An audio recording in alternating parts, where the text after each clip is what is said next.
Um, what's so hard for you, sir? Trixie, what's wrong? I just watched the ending of Babylon 5 earlier this week, and truth be told, I'm feeling a little down. Trixie is too. It's over. The show's done. It's finished. I don't understand. You guys have sat through the ending of so many Sentai before, in anime, and even some of your favorite kids shows, and you've never broken down like this before. I know, Twilight. I know. It's just that for some reason, this feels different. Like I'm actually saying goodbye. Like this is the last time I'll ever see these guys, and I feel kind of bad. Anything I can do to help? I don't know. I just feel down. I can't place it. I know it ended 13 years ago, but for some odd reason, it still hurts. I got it. How about you read an old fanfic from your childhood? You know, something that helped inspire you and something that you remember fondly but have some disagreements with? How about you read that and see if that can't spark something out of you? You know what? I should, Twilight. Thanks. Hello and welcome back to Fandom Fridays, where we proceed to check out all the fanfics that are not pony related. Why? Because sometimes you and I, we need to expand our horizons. Seriously, guys, there are more fandoms than the awesome girls, but we also need to remind ourselves where we came from and where our roots lie. Well, this is an oldie for me. See, when I first started reading fanfics, the two main fandoms that I was a part of were Sonic and Sailor Moon. And of course, you've seen the type of Sailor Moon fanfics I used to read. Nobody wants to go back to Von Doom. Nobody. So, this time, I decided to look at a classic Sonic fanfic. One that I read ages ago because of a certain thing I wanted. You see, back when I was a kid, I was very particular about my fanfics. I never read one that was more than one chapter. I never read one that had a scroll bar that was tiny. And, heck, I never read one that didn't have a ship that I liked.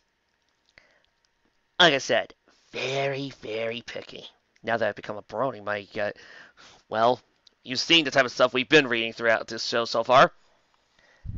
So I decided to look back at a really good classic one that I read once. See, what I was looking for during this time was a Sonic fanfic that had Sun Alley and was an adventure story that had Super Sonic in it. And, well, when I found this Race for the Emeralds on a certain Sonic site now long gone, well, I became fascinated by it and decided to try it. And I enjoyed it. Then I hated it. And now I'm back to enjoying it, seeing it as good, but nothing compared to the ponyfics I've read. So, I decided to read Armageddon. Granted, I know it might seem a little weird to read a random story that on a random chapter near the end without any context, but again, that was what I did at the time. I saw this fic and I decided, no, I don't want to read all these chapters, let the characters develop and understand them more and get a better relation to them. I just want to read the ending of it. Who cares about the rest of the plot or character development or character relationships? I want the ending, darn it! Which probably was also a bad idea, as I did have a bunch of OCs that I had no idea, couldn't relate to, etc., etc. But I pressed on. Also, I'm not afraid to admit, I had a completely different view of OCs at the time. I mean, a really completely different view. You know how in Luniverse or any other fanfic right now, I would love to see Trix. I love reading Trixie, or I love talking about, say, Little Pip, or I like doing Nyx, or something like that. If this was me in the past, I would be skipping follow the equestrian past in so hard it wouldn't even make your head spin. I would be avoiding every single thing on Elements of Harmony Save Your Worlds that involved Megan, and I would probably have run the other way from any fic starring Derpy. Yeah, I would, if this was me back in the past, I would not have cared about Derpy. Seriously. I would have just said, who's this wall-eyed mare? I don't care about her. But I changed that now, Ditzy, don't worry. So, yeah.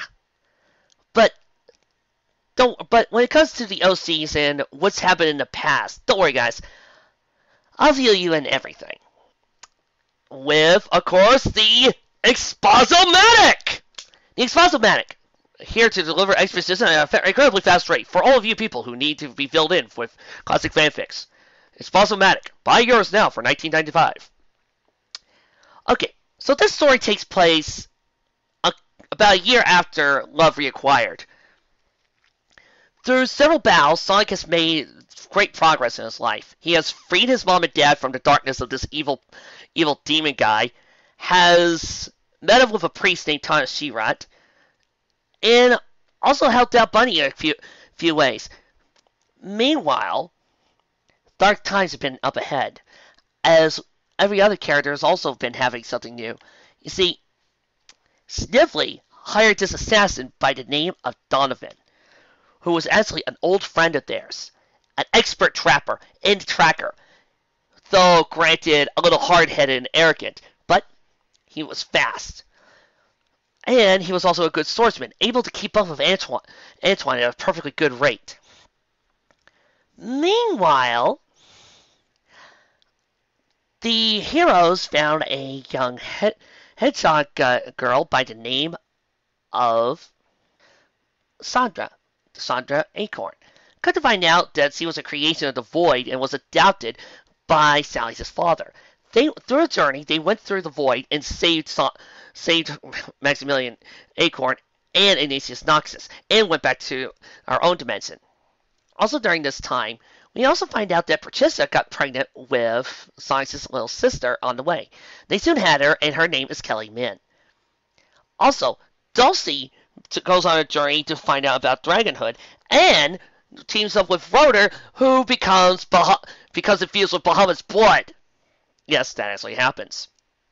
Now, during this time, Sonic gets engaged with Sally, and Antoine gets engaged to Bunny. The problem is, on the day of their marriage, Knuckles the Echidna shows up and tells them that there's this legend of the Chaos Emeralds, that there was this great beast that was imprisoned within the 7 emeralds, and the emeralds were split across the universe, across the planet Mobius. Problem. Robotnik, who was believed to be dead, came back and has made claim for 3 of the emeralds. The race is on! They find the Fire Emerald, and a few of the others that I can't remember that they gain. Also, Snively uses the Wind Emerald to power Metal Sonic. Yes, Metal Sonic becomes a very powerful force throughout the rest of the story. We also meet Sally's cousin, Princess Lydia, and her little girl, Isabella. Of course, they also start falling for this one guy named Dorian, who isn't much of a character in my opinion, because he didn't have that much to do. Also, throughout all this, there was also a side story where Tannis, the priest, and Rosie got together. They also battled this evil dark entity thing that they were saved by, of course, God. I'm serious. God comes in out of nowhere and saves everybody. Well, as the story moves on, they then manage to get the emeralds. You see, here's the way the race works. Robotnik picks 3, they have to find 4. Then, they also have to break in and try to fight Robotnik for the other 3 emeralds. But they cannot fight him directly. They need to actually hunt for him and try to make a challenge for it. So, after that, after Sonic manages to get his emeralds and Robotnik keeps his, they continue on this countless struggle to grab the emeralds. There's one little problem, though. They have a year time limit. If they don't, the chaotic forces will cause everything to go, well, worse than Discord on a bad day. And believe me, you do not want to see me on a bad day. So, yeah, that's how the story goes. And that is where we are. The emeralds are split across both sides. Snively has disappeared, gone off on his own adventure, and it doesn't look like either side will win. So, let us begin. As we here in the Treeberry Memorial Library are proud to present Armageddon by Robert Brown and Francis Talbot. Enjoy. Armageddon. Knuckles sat in his cave on the floating island, watching the freedom fighters make yet another unsuccessful attempt to gain control of Robotnik's emeralds. He sighed, seeing them driven off when they had been so close to achieving their goal. Right now, he didn't care which side got the emeralds, as long as one side did. They were running out of time, and doing so in a hurry. Knuckles turned away from the view before him and began to pace around the emerald chamber. How did I know it would come to this? He muttered. Ever since this was revealed to me, I knew it would come to this, and I can't wait any longer. It must be now. Knuckles stalked from the chamber, passing many of the floating island's inhabitants along his walk. But before he had always made time to talk with them.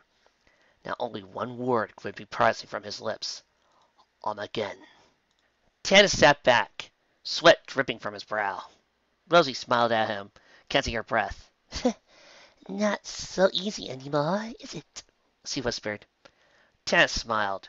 Her training in magic was progressing far faster than he thought it would, and these little contests between them were getting harder and harder to win. Fairly soon, her power could surpass even his own. And your thoughts I was letting you win, he murmured. Remember the last time you did? Rosie asked, tracing the outline of a red palm print on his cheek.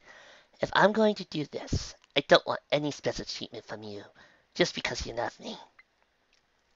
Taz was about to make another remark, but cut sight of Knuckles from peering in the main hall. We'll have to finish this another time, he said, walking out to meet Knuckles. What brings you here, Claudian? He asked calmly. Knuckles looked at Tannis with flat eyes, speaking to him the only word he had spoken since leaving the chamber on Floating Island. Armageddon. Tannis looked down, and Rosie rushed out to his side. Is there no other way? Knuckles shook his head slowly, and then seated himself in one of the benches near the altar. I will bring them here, he said, closing his eyes and preparing the spells needed in his mind. Rosie touched his arm gently and brushed back a lock of her black hair. We will bring them here, she said quietly. Robotnik, no! Same whiplash! Ow! Ow! Ow! Seriously, guys! Line space! Paragraph! Anything! Ow! My head! Ow! I'm gonna get scene whiplash at a time if this keeps up. Robotnik was sitting in the command chair, going over a map of the Great Forest for the 100th time that day. If I didn't know better, I swear they were able to move the knot, he muttered into his mustache. But I'll find them. I won't ever give up on it. Then, just as he was about to zero in his newest satellite on one of the as of yet unexplored areas, a wind rose up around him, and he was gone. And not how. Ow again! Ow! Ow! My head! Will you cut that out? The freedom fighters were returning from their latest attempt on Robotnik's emeralds. They piled wearily into the war room, tending to their injuries, however minor they were. That was a disaster! Sonic muttered as the last of them came in. Sally motioned for the door to be closed and sat down at a table. You know, Sonic, it almost seems like you're losing a step or two, she said jokingly. What do you mean, Sal? Sonic asked. Well, you used to just run between the swap bots and make them shoot at each other. I saw you setting a trap for them before we left. Sonic shrugged, not meeting Sally's gaze. You're the one who always told me not to rely on my speed so much. Besides, that would have only gotten me 2 swap bots. This way, I think I took out 10 at once. Sally smiled. Sonic was right. So he was privately glad to see it, but no matter how much Sonic had matured, he still tended to rely on his speed. This was the first mission that he could ever recall having been Sonic to be reminded to run. That worried her to no end, because Sonic's speed was still their best offensive and defensive weapon against Robotnik. But before she could say anything further about it, or anyone could say anything for that matter, a wind sprung up in the hut. When it died, the hut was completely empty. Strangely enough, the SWAT bots that passed out of Robotnik's command center and the animals that passed by Naho's war room heard the exact same word at the exact same time. Armageddon. Taz and Rosie opened their eyes, looking at suddenly full sanctuary. Welcome, everyone, Taz said quietly. I'm sorry for bringing you here so rudely, but Knuckles told me about that you had to be here, and be here now. What's this all about? Sally asked, turning to stare at Knuckles. Knuckles stood up and faced him. When he spoke, it seemed to him that his voice came not from his throat, but inside his very soul. My! How lavender. When the race for the emeralds began, I told you that it must be decided within a year, and that I would do whatever I needed to make sure it was. That means I could even call a final battle for all the emeralds. That time is at hand. The time of Armageddon. A shocked gasp went up from everyone there, even Robotnik. Knuckles silenced them with an icy glare. It is my decision to make. You all know this. I'm telling you this now, so you have time to prepare. Armageddon will be held 13 days from now. You're all hereby warned not to attack the other again, for I will be holding all 7 emeralds until Armageddon comes. Armageddon will literally be the final battle. Robotnik and one of the Fate Fighters in one-on-one combat. The only rule is this. Combat continues until no one can no longer fight. So, a fight to the death then, Robotnik muttered, smiling. No, Doctor. And no you either, Doctor. Oh, Knuckles said. It could very well end in death, but it does not have to. It could be something as simple as unconsciousness or a broken limb. Anything that can prevent one from continuing the fight. Don't forget, I choose the battleground, Robotnik said. You gave me such when I allowed them to claim the Shadow Emerald from that thing. Knuckles nodded. I remember. Do you know what battleground you wished? What else? Robotropolis itself. The entire city is the battleground. I might have known, Sally said. He'll probably have the entire city rigged with traps. But this is right, Knuckles said. Now then, who among you will face him? Every hand saw up in the air. I am the princess here, Sally said. I can fly. I'm the best strategist, and I'm the third fastest. It's to be me. You might be able to fly, Sally girl, Bunny said, but your fight leaves something to be desired.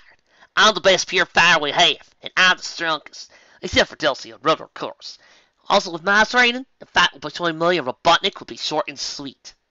That may be so, my lovely doll, Antoine said, but your fighting may not be as effective against someone of Robotnik's size.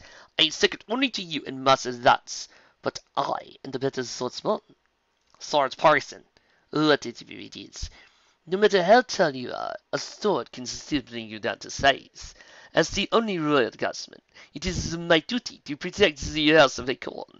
I should be going. All of you have great points, Tails said. Now, I'm not the best of anything you mentioned, but I know some of each. If anything, I should go because Robotnik won't be able to prepare for me. I'm too well-rounded. It doesn't matter how well he prepares for me, Sandra said, forming a crystal in her palm. I can make emeralds that can cut through anything, especially him. I'm almost as fast as Sonic, almost as smart as Sally. Also, I'm not ready to be queen. Even if Sally wins, she may be not in any condition to rule. That's why it has to be me. Dulcie opened her mouth to argue her point, but suddenly her eyes spaced out. I ain't going to stay and argue, she said, but I'm getting called to Dragon's Nest. Time to lay my egg. See you all in a month. She hurried to the door and squeezed out, flying off at full speed. Rotor wants her go. I have a reason to win none of you do. I'm fighting for the safety of my child. With all the powers of Bahamut at my disposal, and the fact I'm closest in size to Robotnik, I'll have the best chance. Sonic looked around, seeing if anyone else was going to speak. Instead, they were all looking at him. Well, Shadow-kun would have loved to speak, but this is Satam, and Shadow's not involved. Neither are you, Rouge. Oh, and Silver, no, not you. Or anybody else from the games that want to participate. And I'm talking to all y'all. All you want to do this, perhaps as much or more than I do. He began slowly. But let me ask you this. Who's actually been training for this? I have. And I'm the most ready. Sally may be the real leader. But you all know you look to me. How could I let anyone else take on Robotnik? This is the day I've been dreaming about since we were 5 years old. The day Robotnik took over. I've waited 13 long years to sell my accounts with him. And I've got 13 days to do. Now, if anyone else here can say they want it as badly, or for as long as I have, I'll step aside. If not, then it is my fight, just as we all know it should be. Oh, and definitely not you, Amy. Your desire to chase after Sonic in a creepy stalker manner is no use here. One by one, each of the frame fighters nodded. Even Robotnik seemed to smile. As you said, this is how it should be, he said in a low, raspy voice. Bring your best, Rodent. You'll not get another chance at me. I'm looking forward to it, Sonic said, standing on a bench to stare Robotnik eye to eye. 13 days, Robotnik. That's all you have left. All this was going on. Donovan, ow! Scene whiplash, ow! Seriously, I know this was back in the days before FivFic or before editing, but ow! When it hurts so much to paragraph this sentence here, or put a line space, or MC, or something, ow! Golly, I'm gonna get scene whiplash hard, ow! Donovan was waiting in the great forest for Sonic to arrive for another training session. 15 minutes late, he muttered, checking his watch. He pulled his communicator out and turned it on. Nadia, do me a favor. Oh, I'm so sorry, Nadia. I completely forgot about you. For those of you guys who are wondering, Nadia is this computer pilot that was made for Sandra, kind of like Nicole was made for Sally. But, interestingly enough, Nadia kind of wanted to be a human girl because he started falling for Donovan because of her emotion chip. Well, with the power of the Life Emerald, Nadia became a real-life animal. She became anthropomorphized and she became alive. I know. This happened years before they tried the exact same thing in the RC comic. Cool, huh? Go over to Knothole and find out why Quills isn't here yet. Sure thing, Donovan, Nadia said, pulling on her boots. She turned off her communicator and walked toward the door of the hut. Someone is approaching the door, the computer advised as Nadia reached for the doorknob. Is it Sonic? Nadia asked, pausing with her hand on the door. If it were Sonic, I would have said Sonic. The computer returned. I don't know who it is. Describe. White fox, white fur, female, garnet red eyes, dark auburn hair, black t-shirt, shorts. What's Lydia doing here? Nadia wondered out loud. Lydia? Donovan calls her Linda. I see. So I let her in. Nadia sighed and opened the door, just as Lydia was about to knock. Oh! Lydia said, startled. Hi, Nadia. Is Donovan here? Actually, no. Nadia said, what do you need him for? I need to speak to him, Nadia. He's the only one I can think of who might be able to tell me what's going on. The vampires have disappeared. Wait, Dizzy, you decided to? Well, Lydia may be a princess, but she's also a single mother. And I figure I can relate to her. Especially considering how many times I've lost my own husband in a fanfic, so... Fine. I suppose you want... Okay, I'll do it. I promise. As soon as I can remember, as soon as I can find her, I'll do it. What? Nadia asked. She waved Lydia off as she was going to repeat herself. I heard you the first time. I can't believe it. Come on in. I'll distract Donovan. I have already have him. Now, what happened to the freedom fires? Donovan asked, his voice coming over the computer speakers. Like I said, they disappeared, Lydia repeated. I was a little late getting to the war room after they had just returned from another try at the emeralds. I saw them all go in, but when I got there, it was empty. That does sound strange. Can you make any of it, Donovan? Oh, I can make a whole lot of things. I can make a bird. I can make a hat. I can make a boat. I can make a crane. I'm sorry.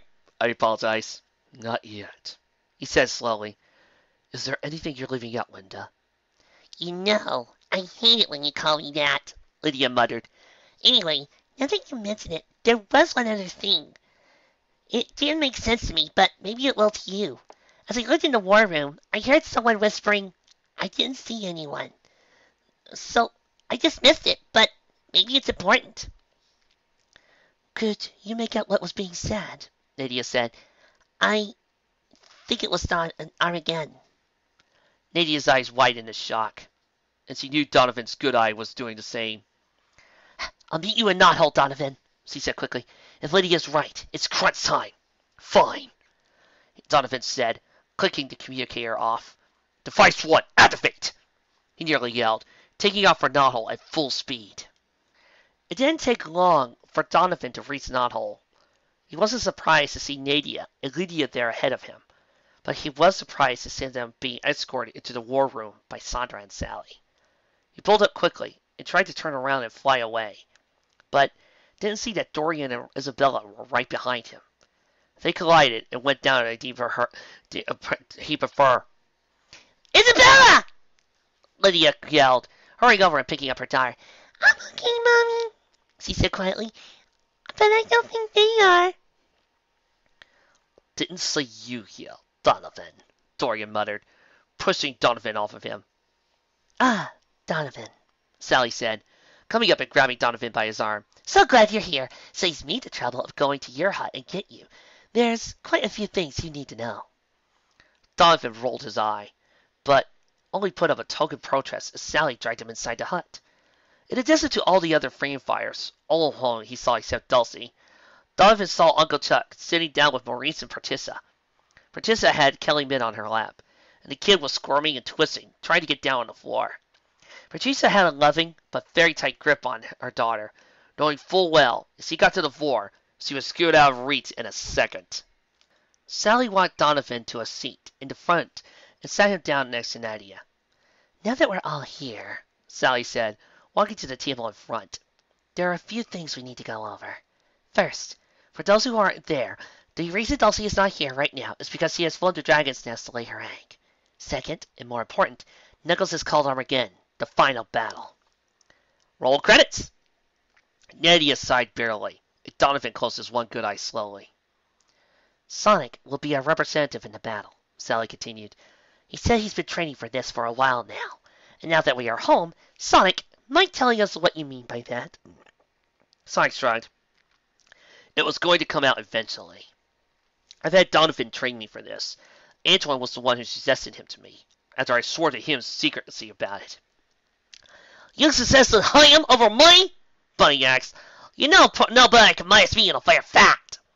Very true, my love, Antoine said, but the fight that will happen between Sonic and Robotnik will be anything but fair. Out of everyone I know, Donovan has been spending the most time studying Robotnik. If anyone could be training Sonic for what Robotnik has planned, it will be him. Donovan had turned to watch the exchange between Bunny and Antoine. When he turned back, Sally was right in his face. She had 2 fingers into his nostrils and brought his face within inches of hers. I know you were a loner for most of your life, she said, smiling what could be taken for a sweet smile, were it not for the hard glint in her eyes. But you are a freedom fighter now. You may not think so, but you are. That means anything you know, anything you do, you tell me. Do we have an understanding? She moved her arm up and down, forcing Donovan to nod. Good! Sally let him go and straightened up. Oh, and one more thing, she said, turning away. I will be overseeing the remaining training sessions. You don't mind, do you? After all, you only have 13 days left. Donovan stood up and walked over to Sally. With you saying that as princess, I have nothing to say about that, he said in a calm, normal voice. He then turned her around and grabbed her by the arms and brought her face to face. But you saying that as Sally, I've just begun. His voice had a hard edge to it. Nadia tucked up from her seat and put a hand on Donovan's arm. Easy, Donovan, she said quietly. You know she's right. We don't have time to argue. And besides, Sonic added, don't we have a training session today? Donovan let out a low grumbling sound. He looked at Sally again and said, I train rough. Any interference and you will be asked to leave. That's number one. Number two, only two people grab me by my nostrils like that. My mother and Rosie. Do that again, and it will take more than Nadia and Sonic to calm me down. He let go of Sally and turned around and walked out, expecting Sonic and Sally to follow. Sally opened her mouth to make one of a number of sharp retorts that came to mind, but Sonic stopped her. He didn't say a word, but just looked at her. With Sonic looking at her like that, Sally couldn't think of anything bad, as he just grumbled something to herself and walked out. Sonic followed her quietly, seeming very subdued. Over the next 6 days, Donovan put Sonic through the most intense training he could devise. Sally was there every second, but never interfered, to Donovan's surprise. Of course I want to help him, she would say, but I learned long ago I have to do what's best for Mobius. And this is it. When the last training session was over, Donovan sat Sonic and Sally down. I've done all I could, he said. I'm leaving you with one last thought. Expect anything from Robotnik. Anything. Sonic and Sally nodded seriously, then headed back to Knothole. How's your foot, Sonic? She asked as they ran side by side. Sonic shrugged. It doesn't hurt me when I run, but I wouldn't want to try to kick anything with it. Donovan took the communicator from his pocket and turned it on. Crunch time, Nadia, he said. Everything ready? I'm moving the last piece of the equipment into the hut now, her voice straining. I'll meet you there. Donovan nodded and took off for the hut, hoping they could set everything set up in the 7 days that remained. Sonic, ow! Come on! Line! Dashes! Anything! Ow! This keeps hurting! I'm pretty positive something bad can happen from Whiplash. Ow! Sonic did not just lay around for those 7 days either. Each one of the freedom fighters trained him. Sandra made her avoid her crystals. Tails dropped things from above Sonic had to dodge. Rotor threw everything he had at Sonic, and then some. Antoine dueled him with a sword fight. Uncle Chuck devised a holographic maze Sonic had to beat his parents through. Bunny took him to the limit in a wrestling match. And finally, Sally raced him all over the great forest. But he passed each test, not easily, and not without some injuries. But if Robotnik was one he was facing, the emeralds would be Sonic's. I don't know, guys. It just didn't feel right earlier without a montage music. Could somebody play No Easy Way Out? Thank you. I would say True Survivor, but I don't want to kill everybody with earworms. The last night before Armageddon, Sonic turned in as soon as his race was over. He took a quick shower and crawled into bed, fairly exhausted. As he snuggled down under the covers, he felt a warm body press up against his. Oh. He quickly turned around and was met by Sally's lips. After what Sonic had to admit was the best kiss he ever received. Oh! He pulled slightly back and looked at her. Sally, he began. Oh! Whips and chains and kinky leather. Sonic's going to get laid tonight. Sally put a finger on his lips. Sonic, I know what we agreed on, but I don't care anymore. If you don't win, I want this to be the last memory I have of you. If you do, we'll be married before anyone realizes what happened. If anything at all. Please, Sonic. Sonic trembled slightly as Sally put her arms around him and held him close. Say! Nice work! Sally, he said quietly, I would love nothing more than to show you how much I love you tonight. Sonic, that girl's in heat. It's time to get a move on. But I want to wait until our wedding night, when it will mean so much more. Sonic! That woman you love is in heat. She is right now laying there. You do your manly duty and get on her and run her until she can't move no more. Now get a move on, boy! What if there isn't a wedding night? She asked softly. There will be, he said. I promise you that. Slice has got a greater backbone than I do. You know I'd be all over that. Okay, through this, I probably would be doing the same thing he would right now. Too shy. Sally had Sonic's head against her chest and held it there. Sonic hugged Sally close and soon fell asleep, comforted by the sound of her heart beating. Sally fell asleep soon after, and they spent the night like that, just holding each other. Early the next morning, the sun rose, and Sonic was awakened by a voice in his head. Sonic! Don't start listening to the voice in your head. Listen to the voice in your heart. Also listen to the narrator. He knows what he's doing. He knew the voice to be Knuckles, and the word it said left no doubt what he had to do. Armageddon. Sonic opened his eyes and looked around. At first, he couldn't see anything, so he thought it was still the middle of the night. When he moved his head, he felt soft fur pressing against his face. It didn't take long for Sonic to realize exactly where his head was. Whoa! He swallowed hard, moving his... I don't think that was the only thing that was hard, guys! Moving his head back slowly. Nope, not going to touch that line! Finding the urge to wake Sally up and give in to what she had been asking for so long. Woo!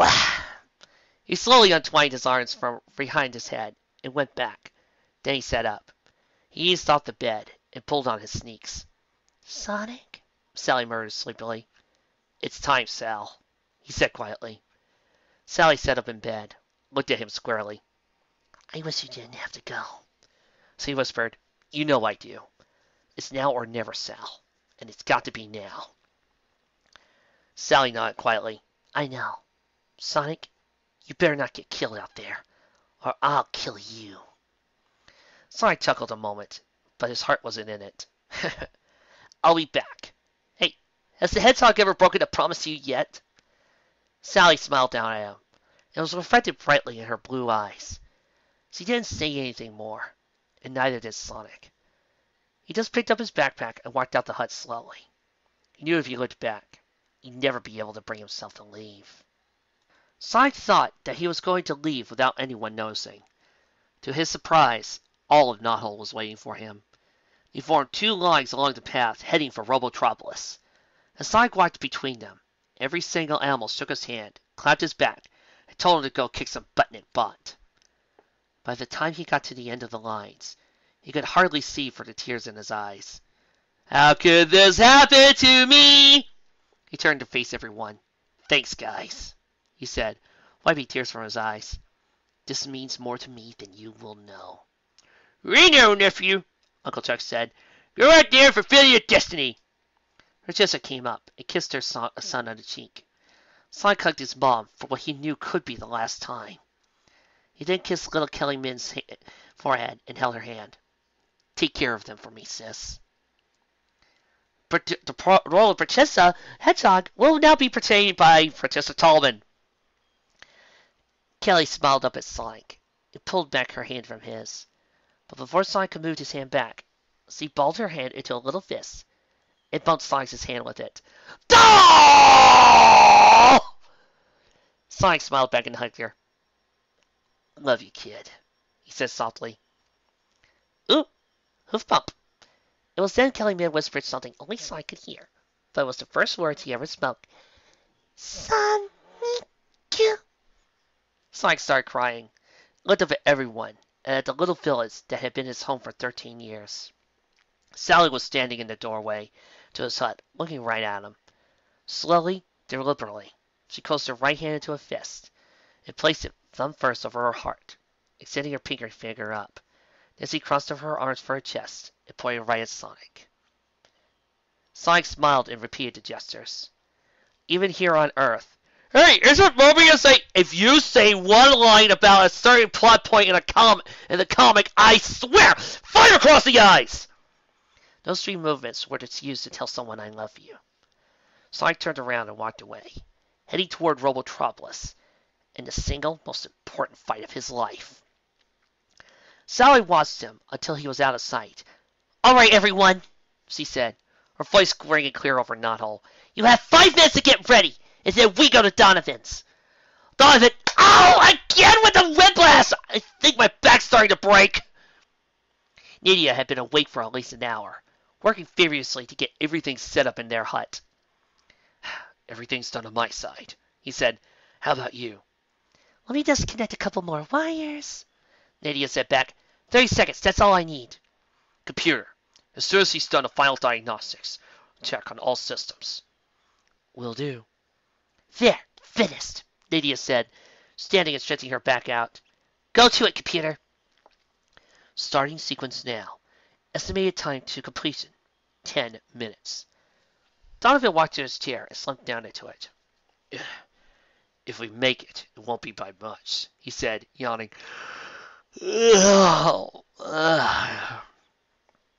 Nydia draped her arms around his neck from behind. Never doubted you from a minute, she whispered, kissing his ear. Donovan brought his hands around her arms and smiled. Us. You mean doubted us. He brought one of his hands to her lips and kissed it. Now, we wait. Sonic cruised through the Great Forest easily. He knew he had time to get there, and he wasn't going to use up any more energy than he absolutely had to. When he reached the outer edge of Robotropolis, the sun just started to rise above the horizon.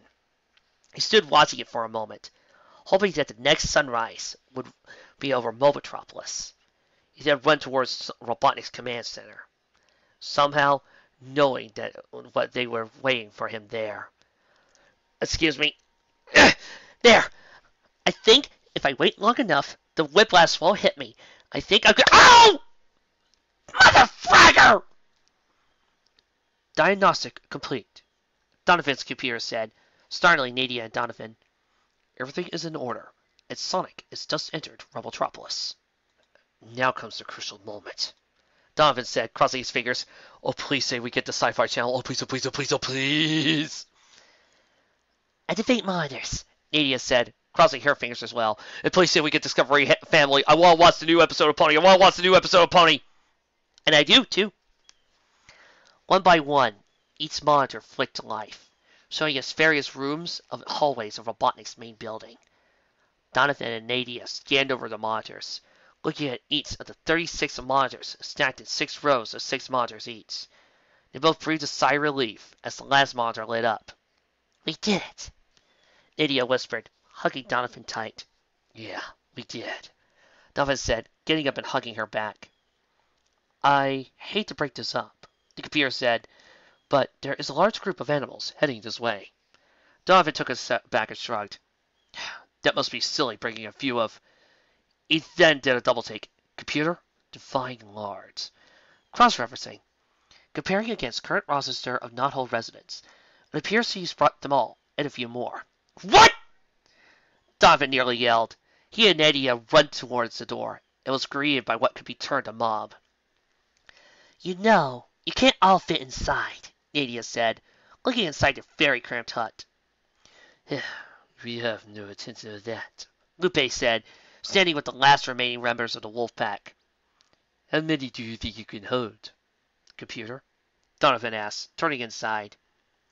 Including the 2 of you, we can fit 14 inside the hut. 16 if you chose to bring in the 2 youngest. Ari nodded, scratching one of his horns. The decision is yours, princesses. Sally, Sandra, Lydia huddled together for a moment. Okay, Sally said as they separated. It'll be the 3 of us. Donovan, Nydia, Bunny, Tails, Antoine, Morris, Tissa, Kelly Min, Isabella, Uncle Chuck, Ari, Lupe, and Dorian. And the Professor and Mary Ann all here on Gilligan's Island! I'm sorry. I will never do a riff like that again. Scout's honor. Is he hiding his fingers behind his back? The rest of you stay out here, and we'll be sending out updates. No time to argue, Donovan said, walking inside and sitting down in his chair. Sonic has just arrived in Mobotropolis. Sonic arrived at Robotnik's command center and saw Robotnik and Knuckles waiting for him. Let's do this, he said, immediately getting into a fighting stance. Are you ready, Doctor? Knuckles asked. Never been more ready in my life, Robotnik answered, his hands behind his cloak. Technically, it's a cape. It's a really cool looking cape, too. Knuckles held out his palms, and the 7 emeralds appeared, floating above his hands. Then begin. Robotnik acted first, pushing a button on a nearby console. Spikes extended up from the floor, piercing Sonic's bad foot. Sonic screamed in pain and tried to pull his foot free, but the spikes were barred and held his foot fast. Let's see how you handle my robots without your speed, Robotnik said. The floor gave away under Sonic, sending him crashing down to the cellar, spikes and all. Doctor! Knuckles said harshly. That's not how it's done! Oh, but you see, my dear Knuckles, you gave me the idea. You said all that had to happen was that one of us be unable to fight. And by the time he gets back here, if he does, he'll be in absolutely no condition to fight. Knuckles cursed under his breath, but couldn't say anything. Robotnik found the ultimate loophole, and there wasn't a thing Knuckles could do about it.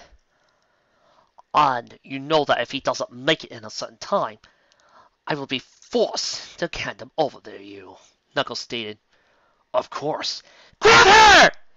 Nadia yelled, jumping out of Donovan's lap and pointing at Sally. Sandra toggled her down to the ground, just as he was about to break through the door. Hold her down, Nadia said, running over with a gas canister in hand. Out that whiplash! Sally kicked a bit, scratched, and called Sandra, trying to get free. Nadia spread the canister into Sally's nose, and even then had to use it all to knock her out. Meanwhile, Donovan sat calmly in his chair, not moving his eye from the monitor. I said anything, he said quietly, oblivious to what was going around him. Sonic landed hard when he finally stopped falling. He immediately tore off his sneaker, began to work out the barbed spikes. It was slow going, and there were many of them. But when he finally got them all out, his foot was swelling up, and blood leaked out of the many holes. Ugh, I can't even walk like this, he thought. He looked around the room for something to bind his foot with. He had ended up in the boiler room of a large coal furnace. Nearby, some worker bots were shoveling the coal into the furnace.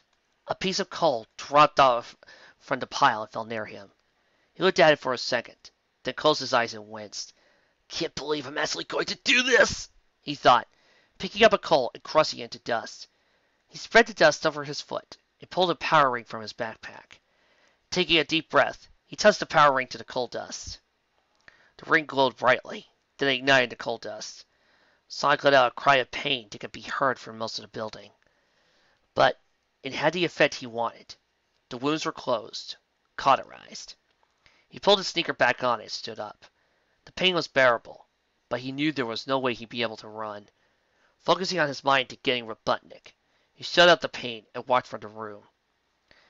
Sonic stood in the hallway, getting his bearings. He had a general idea where he was, and how to get back to Robotnik. He turned and left, and walked until he hit a nearby room. Even in the dim light, he could see there were a grid of tiny holes on the floor. Why do I have a good feeling about this? He asked himself sarcastically. He unslung his backpack and looked inside. A few pieces of coal had fallen in from the tumble he took earlier. He pulled one out and skipped it across the floor. As soon as it landed, spikes extended from the holes in the floor. This wasn't in the area of the coal either. The whole floor was covered. Even though spikes weren't as barbed as the ones that had pierced Sonic's foot, they were coated in a sickly green liquid. Sonic watched for a moment, until the spikes retracted, He was about to go through the room, thinking the track somehow disarmed, but something told him to wait. 10 seconds after the spikes retracted, they shot out again, repeating the cycle. 10 seconds, he thought. Once the cycle began, I could make that, even without running. I just gotta time it right. Sonic waited a few more cycles, then headed straight across the room as soon as the spikes retracted. The room was only about 5 yards long, so he got through it without any problem. But he kept moving for the whole 10 seconds. A good thing he did. What he didn't notice was the spikes came out into the hallway beyond the room. He just got past him when his 10 seconds were up. Sonic checked his sneakers to make sure the last set of spikes didn't clip him when they didn't. Man! Robotnik's pulling out all the stops today, he thought. Then again, he better hope I don't make it back to him. As Sonic walked, he began to notice the floor was curving. And the more it curved, the more it began to look like a half-pike. When the ceiling was torn away, and a part of it to raise to the height of the walls. What's he up to now? He thought, walking down the stair of the large U-shaped corridor. He didn't have to wait long to find out. Just next to him, 6 metal balls were rolling across the curve of the hallway, mostly in an alternating manner, but slightly out of sync. Sonic began to time the rhythm of the rolling balls. He wouldn't have been even able to run it, even with a power ring. The way they were timed, Sonic had to pass each one, then wait a second or two for the next one to pass. Just then, Sonic heard a rumbling behind him. He turned and looked and saw a giant black metal ball bearing down at him. No more time!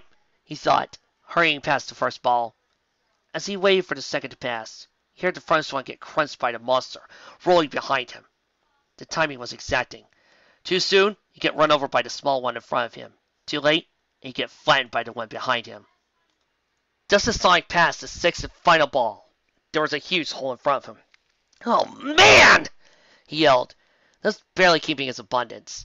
But he had no time to set himself as he heard that sixth ball get crushed. He closed his eyes and flung himself across the hole.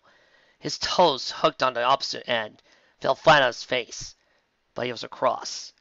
The ball fell into the hole, effectively covering it and making the floor look level. Sonic took a few minutes to compose himself before moving on. You gotta imagine how much work Robotnik put it all into this. This was truly the deadliest game he ever played. I mean, seriously, he told all these bots to make these specific balls to go in a specific order for this one scenario. Can you imagine how often Robotnik thought he was going to actually need this? This was truly the deadliest game he ever played. It was only going to get worse. Back at Donovan's hut, nearly all the freedom fighters were looking at the monitor screen in awe. Aww! He said awe! A-W-E! Ooh! Are you sure that's Sonic? Sandra asked, pointing at the hedgehog on the screen. There's no way he's ever had that much patience. I am thinking we have Donnie to thank for that, Antoine said. I am not thanking Sonic, who would have gotten this far without his help. You're all round about right, Sir Falx, Aunt Bunny said. Looks like I owe you an apology after all. Donovan never took his eye from the monitor, but arched one eyebrow. Where's Silly? He asked. This one, everyone heard an oof outside the hut. The door flew open, and Rotor tossed Sally back in. Keep an eye on her this time, he said, stretching his wings. I don't like having to sit on her to keep her there. Anybody got any rope? Tails asked. What happened to doing what's best for Mobius? Donovan said. I'd like to see you stay calm if that were Nadia out there, Sally said, holding her back. I would have been knocked out, tied up, and belted down before she even made it to Robotropolis, Donovan Sally. I didn't want to go that route with you, but if you insist, it can be arranged. And I've got it all right here, Nadia said, pointing to a bag next to her. And one shot from a computer will stun you long enough for us to do what we have to. Nadia, question. Why do you have whips, chains, and kinky leather? Oh! Sally grumbled, but said nothing more on the subject. Instead, she asked, how's Sonic doing? Maybe you should try watching the screens for a change, Lydia said with a smile. I think you'll see your fiance is doing quite well for himself. Back in Robotropolis, Sonic was now faced with an immense room with an intense heat. But, look as he might, he could see no source of the heat. He took a cautious step into the room, and nearly fell through an illusionary floor. He laid down, and stuck his head under the illusion. About 8 feet down was a pool of molten steel. I'm toast if I'll fall, he thought, looking around to gauge the distance. It was easily jumpable, and Sonic was able to make it, bad foot and all. He watched out with his hands in front of him, stopping every time he felt the intense heat of the molten steel. At the one point, he jumped too far and almost fell into a pool on the other side of the edge. I gotta be more careful, he thought, stepping across that pool and continuing on. There was one final pool near the far wall, larger than the others, but the jump was still makeable. He lifted his head up and saw a nice wide passageway in the wall, and immediately became suspicious. It's too easy, he muttered under his breath. What are you up to now, Robotnik? He took another piece of his coal from his backpack and threw it at the opening. It looked like it bounced off of something. It fell into the steel below. Another illusion, he thought. So, where's the real one? Again, Robotnik put a lot of effort into those 14 days. I mean, he put a lot of time and effort. Set up the illusions, the ball traps, the spike traps. Man, those robots must have been working like hell. Let's see. What other type of traps could I put in? I did the molten fire, the illusions, the balls, the spikes. Maybe if I had a sound one. Seriously! Just then, he felt a light breeze stir his quills. He moved around until the breeze made his face flush. Of course, he was facing a blank wall, but he remembered back to the maze in the void. He tossed a piece of coal at the wall, and nodded as it passed right through. Sonic backed up a few steps, and jumped where he knew the opening was. As soon as he landed in the hidden hallway, nozzles in the wall sprayed out a greenish black mixture Sonic knew all too well. Mega Muck! He yelled, as he and the entire hallway was coated in it. Great! Can't even reach a power ring! Robotnik smiled cruelly, watching as Sonic slowly ploughed through the Mega Muck. There, you see. He'll never get out of that, he told Knuckles. Now then, can I have my emeralds? He's still moving, Doctor, Knuckles said, more than a touch of anger in his voice. Until he gives up, which I don't see happening from your traps. The emeralds stay with me. And besides, there's only one more room to go, and he's here. But there is that one last room, Robotnik said, chuckling. It took Sonic over half an hour to get through that hallway, and he was completely exhausted when he did. He spent the next 10 minutes cleaning the Mega Muck off himself and his backpack and catching his breath. I'm coming, Robotnik! He yelled, staring right at him through the open door. By all means, Hedgehog, Robotnik said, pushing a nearby button. All of a sudden, the hallway was lit by no less than 15 Krypton bulbs aimed right at Sonic's eyes. The flash of light blinded him, and he reeled backward into a wall. As soon as he touched it, an electric shock went through him, robbing him of his sense of touch. He fell to the floor, and speakers started blaring a cacophony of meaningless sounds at such a high volume Sonic was deafened. Blind, deaf, and unable to feel, Sir, please, me pinball! Sonic lay in a crumpled heap until the floor tilted, depositing him as right at Robotnik's feet. 13 years I've waited for this, Robotnik said, kicking Sonic savagely in the ribs. And now, I'm going to enjoy it! No! Sally screamed, jumping to her feet. Get her! Sandra said, diving for her sister's waist before she could leave Donovan's hut. Immediately, the computer fired a stun beam at Sally, but Sandra's dive made her get caught by it instead. But before she had a chance to take 2 steps, every single animal there jumped on Sally, even Donovan and Nadia. But such was Sally's level of anger, fear, and adrenaline, they were barely able to keep her down. Even Bunny, with a robotic arm, had trouble keeping her down. Just one of Sally's arms, and since Rotor could not fit inside the hut, it was a very long fight. At one point, Donovan got thrown near the monitors. He picked himself up, was about to make another try for holding Sally down, when something caught his eye. Robotnik had tossed Sonic near a laser rifle. But before Sonic could do anything more than make a weak grab at it, Robotnik kicked it out of the way and backhanded Sonic across the room. Donovan studied the monitor very carefully, not paying attention to the beating Robotnik was giving Sonic. Slowly, a smile came across his lips. But that smile vanished at what happened next. "Doctor!" Knuckles yelled. "Enough! Call off your attack! You can have the emeralds!"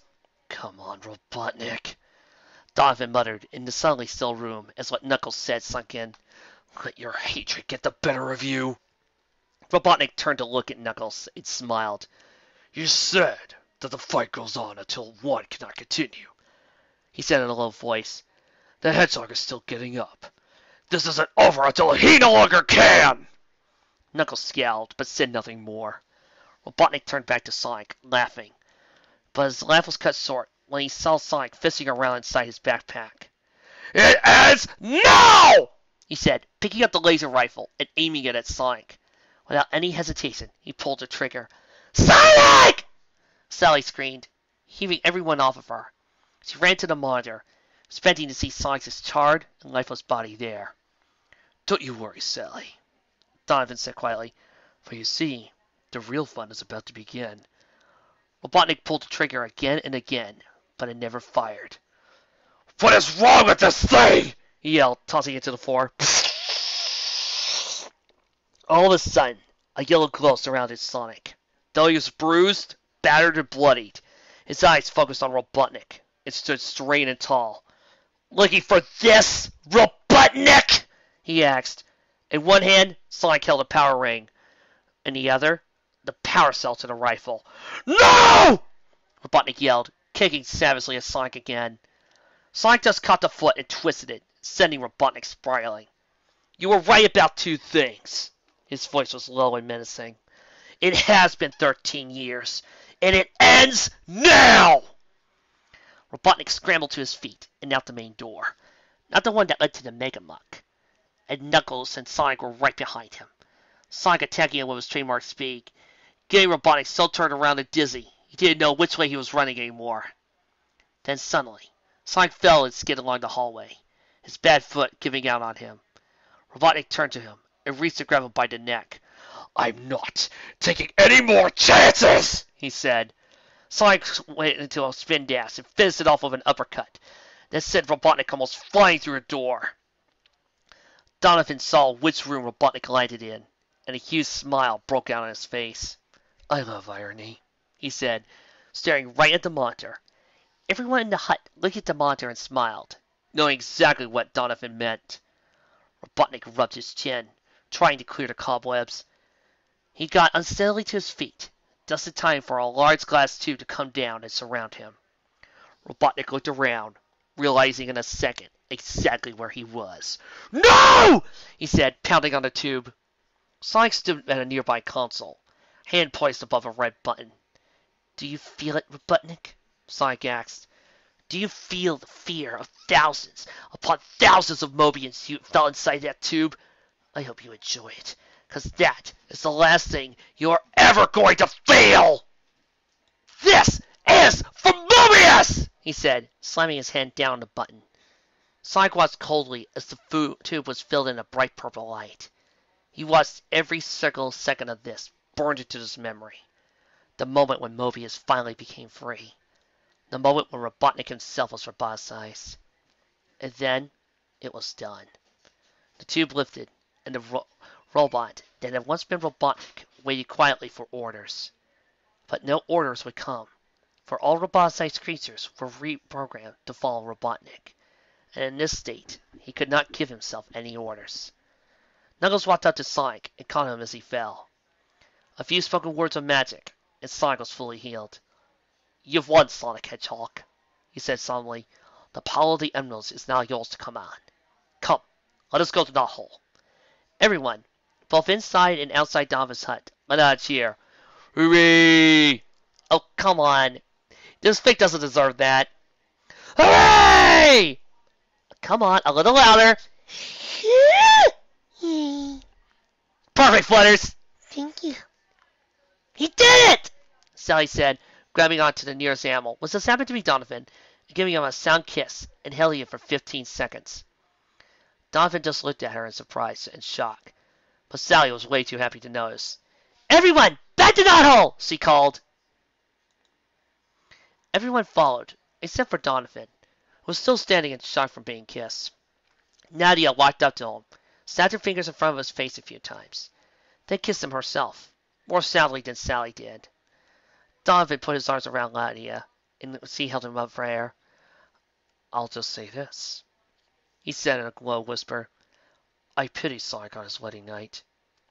Shall we go join them? Nadia said, kissing his ear gently. After a couple of seconds, Donovan snapped out of it and nodded. Yeah, he said, walking arm in arm with her. Besides, I'm not ready for kids yet. Sonic and Knuckles turned to the center of the knothole, waiting for the others to return.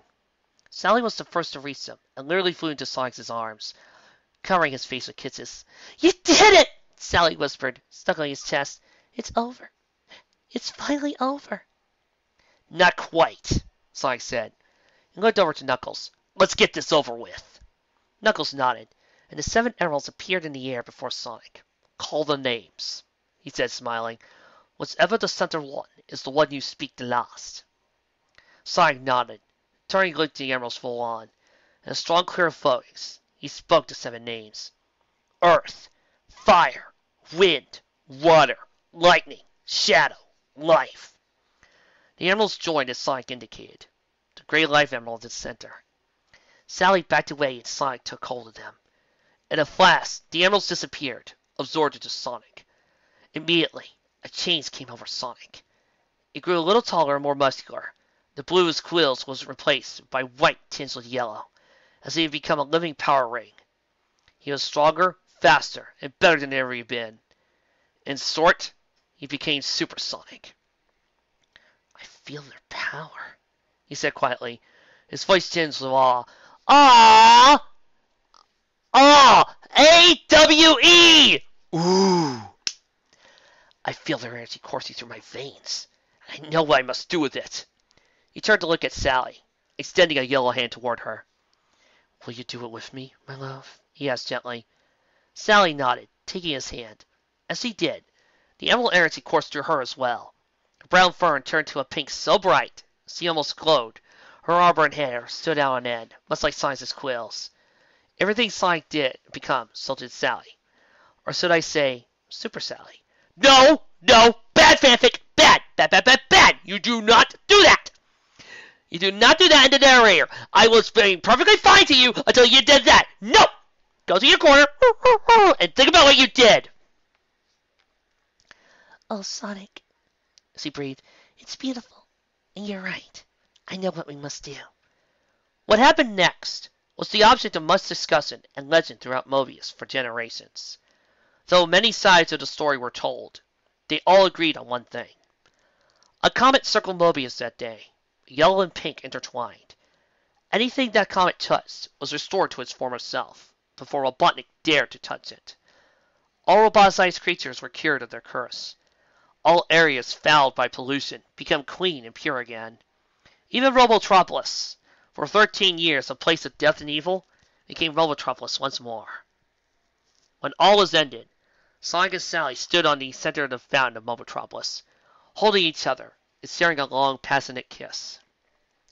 They were vaguely aware of a crowd forming around them, but they didn't acknowledge them until they were ready.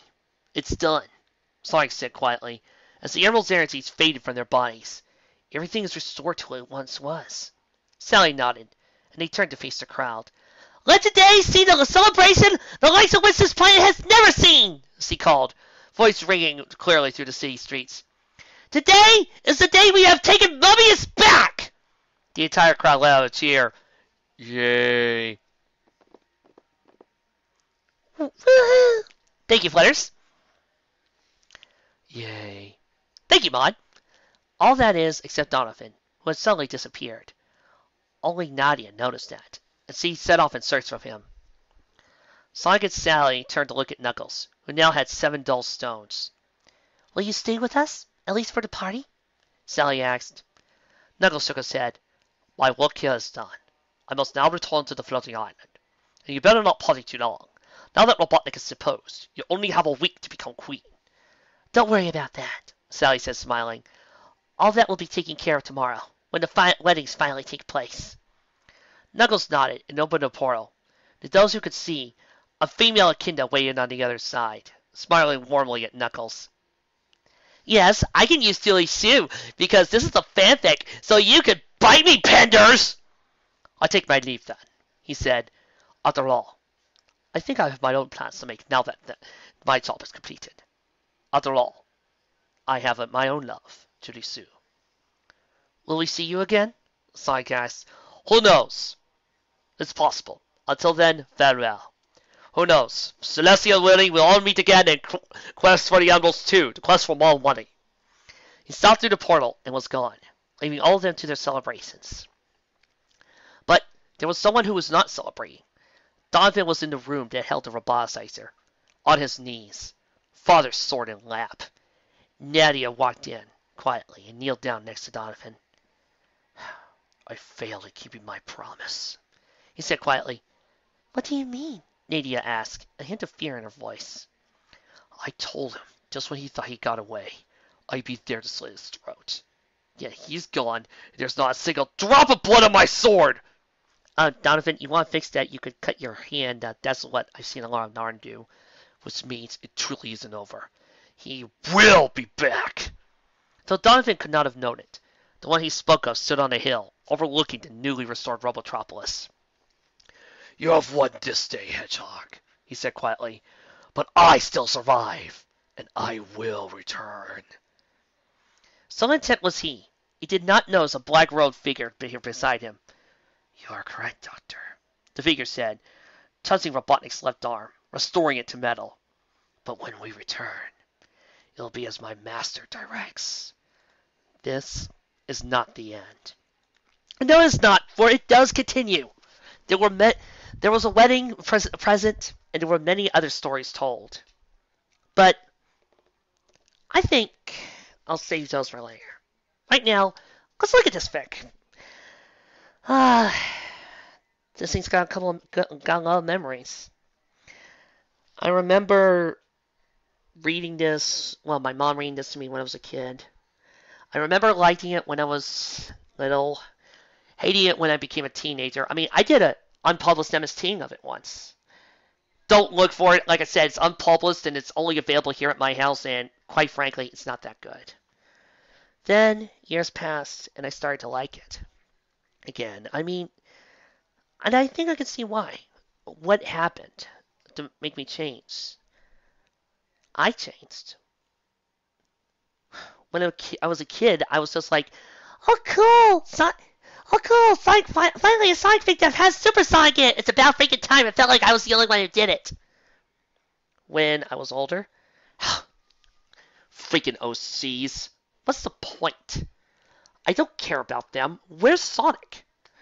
I want to get to the characters I care about. I don't care about this guy's OCs and these relationships and character development and developing a plot and all that. Let's just get a move on. And now that I'm older, as I said, things changed. Back then, I didn't care about OCs. So which means that I wouldn't have enjoyed things like Save Your Worlds, Follow the Quest of Your Past Sins, because I wouldn't have cared. I would just see Little Pip as just this random loser character. I wouldn't enjoy Puppy. And certainly, I wouldn't be having fun with a certain magician. It's nice to know you admit it. All this would have happened.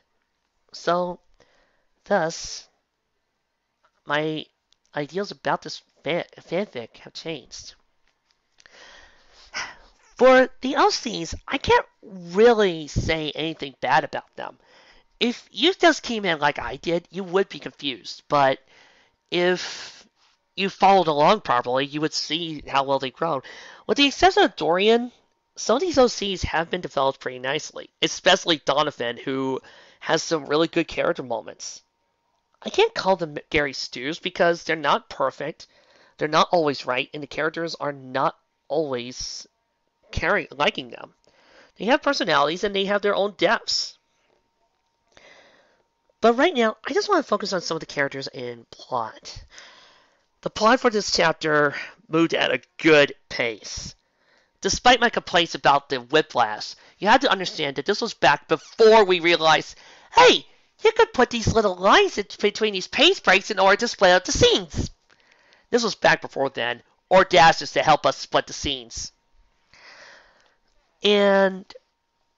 But still, for what it is, it moved at a good pace. We spent equal time between watching Sonic go through some of the hardest challenges of his life, and we spent equal time watching the Freedom Fighters having to deal with the emotions of that. It felt a little like a good anime episode where you're sitting there and you're seeing one point the characters reacting while you're seeing the character act. The traps in Sonic's struggles were really well done. I mean, despite the fact that I have seen it before and I had sat through all this, I did feel worried for Sonic. I did feel like I was afraid that something bad would happen. This is despite the fact that I knew it would all turn out alright, despite the fact that the next chapter was called The Wedding. I still liked it. It was still poignant. Robotnik was equally sinister. Not Mr. Eggman, but Robotnik, the way I remembered him. Sonic was being cold and cunning. We were also seeing a lot of character development that had taken place over the course of this fic. Sonic had learned, he had grown. No longer just the speedster that we have met in the first few episodes, but now an intelligent speedster, one who used his speed wisely.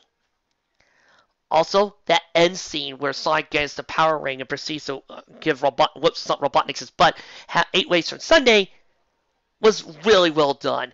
Excellently maneuvered, and the intensity of it, just watching Sonic proceeding to own everything, was really great. And as far as the scene where Sally wanted Sonic to rut her and make love to her, again, this is one of those changes as you grew up. As a kid, I didn't know what to make of it. Teen, I just saw Sally not being a good character.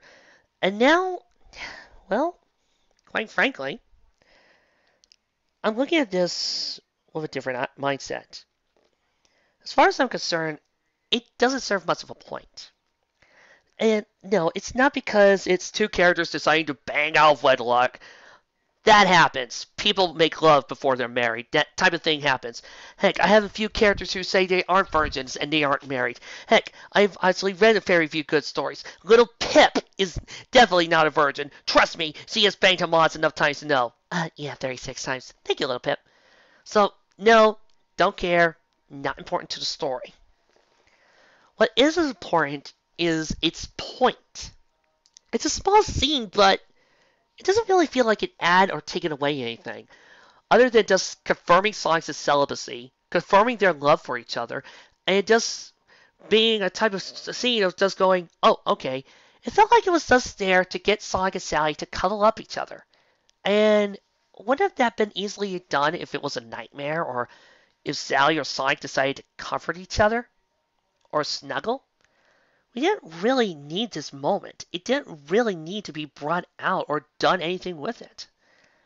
But if you really wanted to do it, then why not make the wait a month instead and have Sonic and Sally bang and Sally get pregnant? Then Sally had to hide in a secret. That way you could also explain some of your mood swings.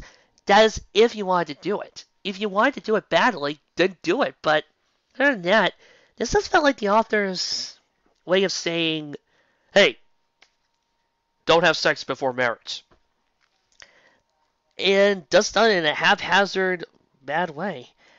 But other than that, if you guys had read the whole story, you'll see that this is a pretty well done fic. And this was an excellent ending to an arc. While I hesitate to call it the greatest Sonic fanfics of all time, that right belongs to Dan Drazen, I will say this. It is a classic. it's a great way for people to cut their teeth on it, and it is a great time capsule. So how fanfics have grown since this time, and it's been an excellent tale, well told. And you know what? Reading this was great therapy for me.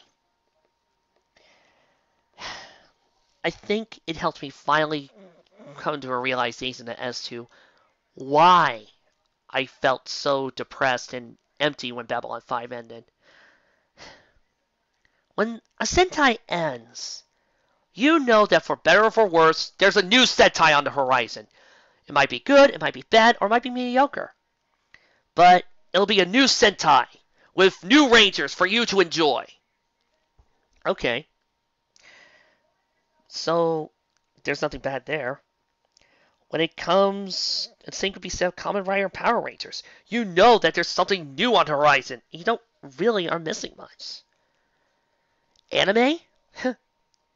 Even when your favorite anime ends, there's always some new way to enjoy it. You can either decide to read the manga it's based on, wait a little while for somebody to do a new version of that anime, to do a live action of it, or wait for a new DVD box set to come out and watch it all over again. I said no, I'm a DVC fan, and I own the orange box. Part of me wants to get Kai, and I want to get Dragon Ball. And I've seen it all before, and I've come to the end of it. Heck, Star Trek, Star Wars, they keep getting new releases, so you never feel like you've missed anything. Even Pony will one day end. And yeah, I'm going to be bawling my eyes out, I won't lie, and I will be very sad, no matter what the ending is. But then, after it's all over, I know that sooner or later, G5 will come out. Now, it might be as good as Friendship is Magic, it might be worse. Heck, it could be good as long as the writers keep doing this. Make the stories interesting, make the characters three-dimensional and relatable, give us exciting plots, great adventure, fun comical bits, and great villains. And most importantly, remember the number one rule. There is no wrong way to be a girl. Make sure that all the girls are well developed and are individuals. And don't focus on romance so much. Focus everything else. And make sure that even though you aim it for kids, you make it so that everyone can enjoy. Now, they might do that or they might fall. And I know that the brony community will either jump at this new generation and start making all these stories, or they'll start going, this isn't as good as film. This isn't nowhere near the same level of quality as film is. And will join the other fans of the generations of past, saying how much they prefer G1 over something, or how much they like it. And soon they'll just merge with the greater whole of the entire MLP community, merging with G1 through 3. Babylon 5, when it ended, I didn't get that.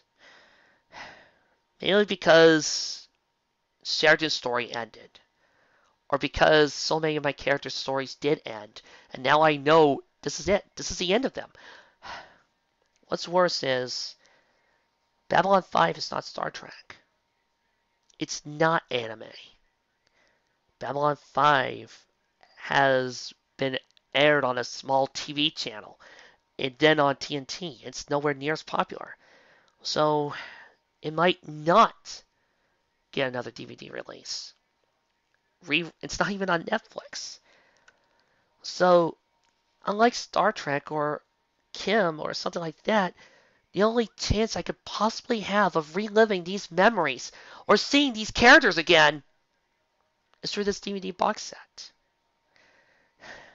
And it's kind of sad that this awesome show, and I feel like I'm one of the few people who like it. Heck, even Satam I had a DVD box set, and I got lucky for that. But at least Satam has a nice community. But I guess that's what makes me happy. I checked on Fanlore Wiki one day, and I saw how it said that Tumblr talks about how people are depressed, no B5 fans, but then a whole bunch of more jump in and say, we're here. Then I saw that LiveJournal's got a site that's like Equestria Daily, but for B5. The Zocalo today is on Facebook. And though they talk about other sci-fi products, they are still, at their heart, a B5 fan community. And then when I looked at that, I saw something that made me happy. There was still fan art being made of B5. Some of it's pretty dang good. There was still some fanfics out there. Of course, some of it was shipping. Were you expecting anything else? Heck, I even saw a piece of fan music in an AMV of it. There was still a community of good people willing to talk. Still a fandom out there willing to enjoy this show together. And it made me smile because it made me realize that just because a show ends doesn't mean that a fandom will. That people will still stay together because they love the show.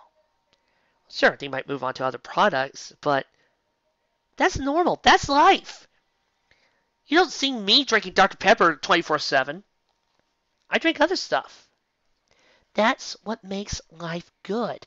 I'm a fan of so many other things. And it makes me realize that despite that, I know somehow that it won't go away. That even when this show, even when MLP finally ends and goes away, that even as it makes me think that even if the show goes away, there will still be people making awesome fan arts, great fanfics, and awesome music. It might slow down a little, but if a fandom based off of a show like Babylon 5 can survive like it has, then what does that say about Pony? I'll tell you what it says to me. It tells me that though it may slow down, we will still be here, creating the awesome fan art, music, and fanfics for years to come. So, thank you, Babylon 5 fandom, for reminding me of that. Because heavens knows that I will still be here, creating awesome stories and reading all those awesome stories for you, my audience. Thanks for reminding me of that. That was one down, 1,000 more to go. I'll see you next time. Hey, Lappy? Yes, Martial Art Fruit User. Let's go watch the season again. From the beginning. Sure thing, Martial Art Fruit User. Now loading Babylon 5, Season 1, Episode 1. Hi, old friends. It's been a while.